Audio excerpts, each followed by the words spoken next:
বন্ধুরা লাঞ্চ রুই মাছের একটু ছোটো সাইজের মাছ 700 থেকে 800 গ্রাম মাছ, এই মাছগুলোই বেশি প্রেফার করি কারণ এগুলো ছোটরাও খেতে পারে আর বড়দের পক্ষে খাওয়া বেশ সুবিধাজনক। ফুলকপির ঝোলটা রেডি করে নিয়েছি জিরে বাটা দিয়ে আর আদা দিয়ে, দারুণ বন্ধুরা।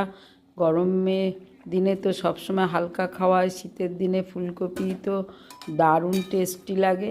যাই হোক, এখন ফুলকপির মধ্যে মাছগুলো যোগ করে দিয়েছি, টমেটো একটু দিলে তো আর ধনেপাতা দিলে কথাই নেই। আমার একটু চটজলদি আছে আর ফুলকপিগুলো দিয়ে ঝোলটা রেডি করে ফেললাম। ততক্ষণে একটু গরম মশলা দিলেই হয়, ধনেপাতা কিন্তু মাঝে মাঝে সিম্পলও ভালো লাগে।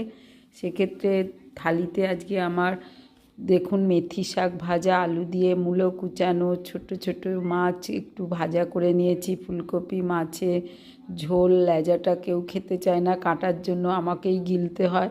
আর একটু দুধ নিয়ে নিয়েছি, গরম দুধ বন্ধুরা। শীতের দিনে গরম গরম ভাতের সঙ্গে দারুণ লাগে। কাঁচা লঙ্কা, এই মেনু বন্ধুরা। মাঝে মাঝে দুধ খান যারা, দুধ খেতে ভুলে গেছেন, এখন তো দুধেও ভেজাল, সেক্ষেত্রে তবুও ভালো দুধ যদি পাওয়া যায় মন্দ হয় না। আজ আসি, বাই বাই।